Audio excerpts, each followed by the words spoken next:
everybody. We are here today to have an activity on exploring our growing need for water. As you can see the title on our whiteboard, we are trying here to discuss an ecological topic which is very actual nowadays. So I have as a proposal to have you divided into 4 groups.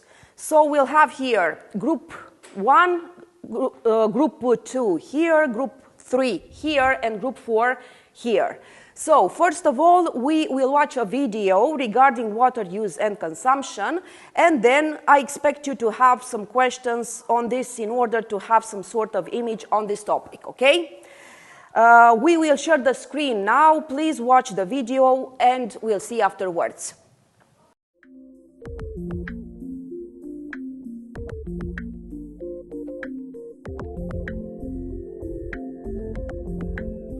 In many places around the world, access to safe, clean water is a luxury. More than 2 billion people live in areas with very little water. Imagine how much they treasure and conserve the water that they have. We use water for everything. To drink, to grow food, to produce power, to cook, to clean, to splash around in. Without water, we couldn't exist. We're not the only ones that need it. Animals and ecosystems need water to survive, too. Life depends on water cycling through the environment, which falls into above-ground rivers and lakes, and also huge aquifers, which serve as water reservoirs. Around the world, our population is growing, and so is our need for fresh water. But the natural water cycle may not be able to keep up with our growing needs. Did you know that 20% of our water for agriculture and drinking comes from below the Earth's surface? In some cases, these aquifers have been storing and collecting water for thousands of years. The problem is that we are using this groundwater much faster than it can be replaced. It is estimated that the groundwater reserves in the California Central Valley will run out in the next 60 to 100 years. And loss of groundwater literally affects the ground. Satellite images have detected that land in the Central Valley and Sierra Nevada mountain ranges are sinking. Businesses and manufacturers use 20% of our water. Think of factories creating paper, or raw materials like oil and metal. And the largest use of water is agriculture. Crop irrigation uses a whopping 70% of our fresh water. That's fresh fruit and vegetables for us to eat, not to mention chickens, cows, and pigs too. Many irrigation systems are inefficient. In fact, if we simply improve how we water our crops, we can save enough water for 1.4 billion people and still be able to grow the crops that we need. Why are we wasting water?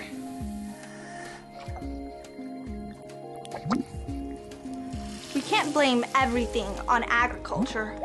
Water in our homes is often wasted. Leaky pipes, inefficient toilets, and thirsty yards is where most of our household water goes. We should all conserve this resource. Some projects are already in the works, others are in the making, and some are just waiting to be invented by teams like you and me. So let's put our heads together. Let's make sure we have enough water to drink, use, and share well into our future.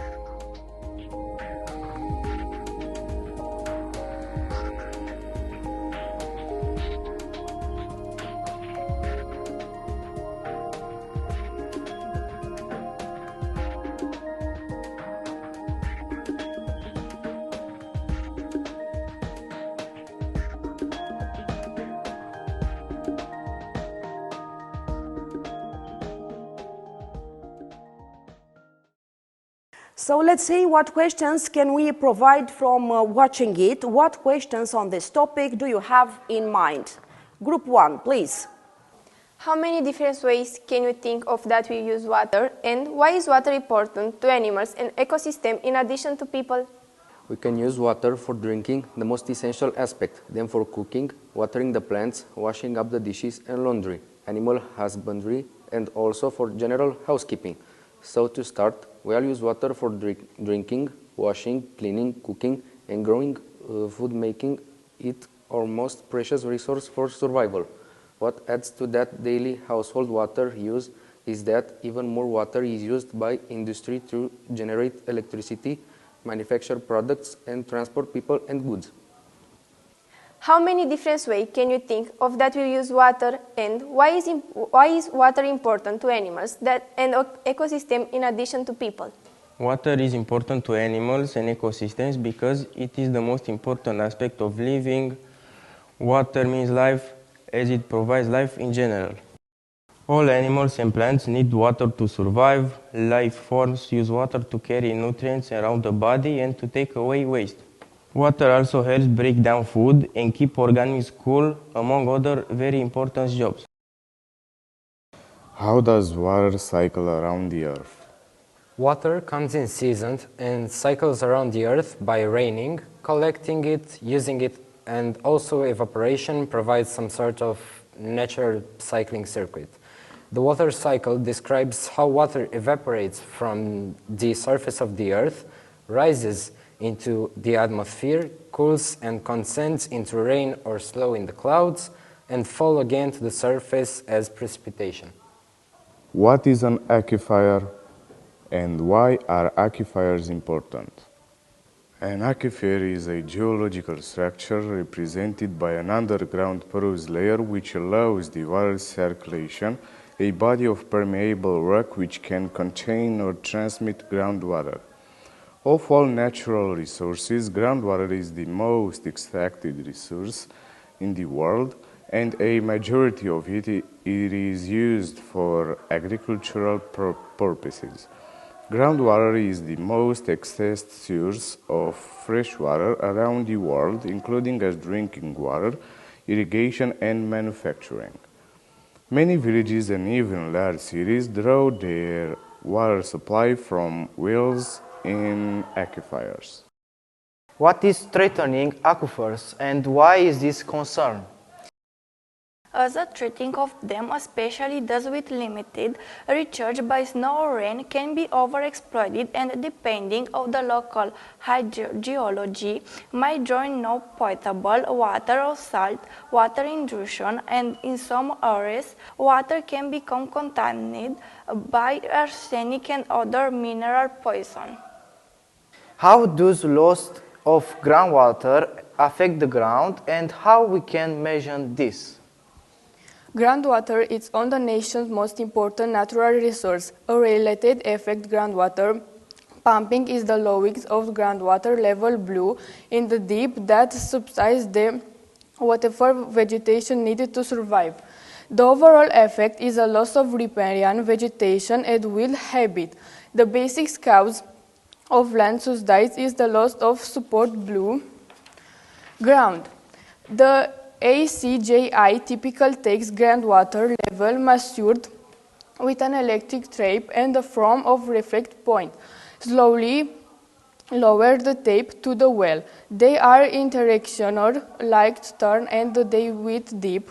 It whether once one find unexpected deep. There's type collecting the water. Hold the fingers. They type of reflect point and read the deep water. Finally, record the deep to weather that the mustard with the wheel pumping of statistics, and the wheel information will be data sheet. For what purpose does most of our water get used? Do we use water efficiently? Are there ways we could improve?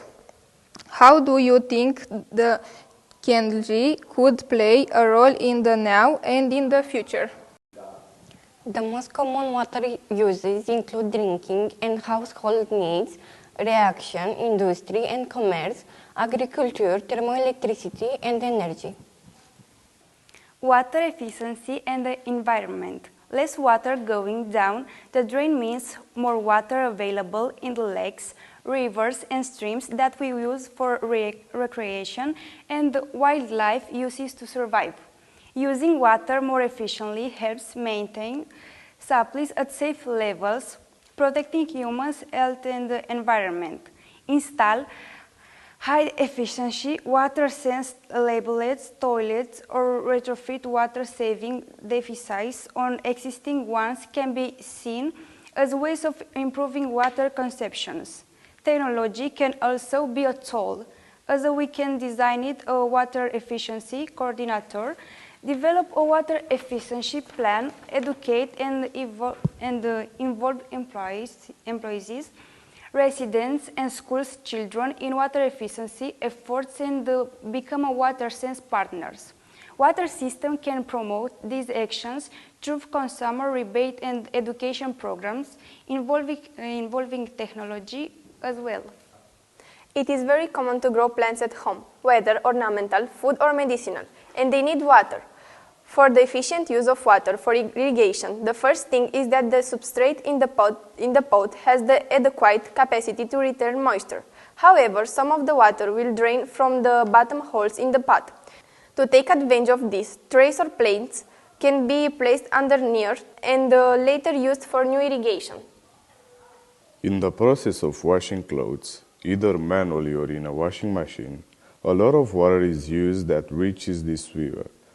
In the case of washing machines, up to 9 liters per liter per kilogram are used in each wash. To collect the wash water, a pipe can be installed which connects to the drain channel of the washing machine to a storage tank. Later, stored water can be used for various purposes at home. One of the uses it can give is to wash the car or also to clean the garage or terrace floors. Similarly, water stored in the wash can be used to drain the toilet. On the other hand, if it contains only organic soap, it can be used for irrigation. The soapy water can also be used to control pests in the garden, such as aphids that attack the leaves. Air conditioners and the humidifier extract water from the environment, which in practice is subjected to a distillation process. However, it cannot be used for human consumption because it lacks the necessary material elements. However, this water can be reused for a variety of purposes, such as filling a windshield washer tank, washing and ironing clothes, or washing dishes. This liquid is also suitable to use in irrigation. Rainwater has been used by humans since ancient times. Thus, it is known that the system developed by civilization for more than 3,000 years used rainfall for human consumption and for agriculture. There are currently proposals for rainwater harvesting and storage that are being prompted by global organizations such as the Food and Agriculture Organization of the United Nations. In many cases, this system mainly benefits from water falling from the roofs and which can be collected in storage tanks. Later, these tanks are connected to the pipes of the houses to give them different uses. For example, there is an experience in the community of Madrid where rainwater is captured from the roofs of the houses. It is stored and the system is able to provide 29% of the total consumption in the year of a family of 4. This system makes water use more efficient and also reduces the cost of paying for this service. So this lesson was one in a series of activities that introduced students to design thinking through the lens of exploring global water issues and the strengths and weaknesses of various solutions to these issues. In conclusion, I will challenge my students to brainstorm solutions to some of our global water issues in the next activity in this Flipside Science Unit, Rapid Brainstorming. How can we conserve our water resources? Thank you.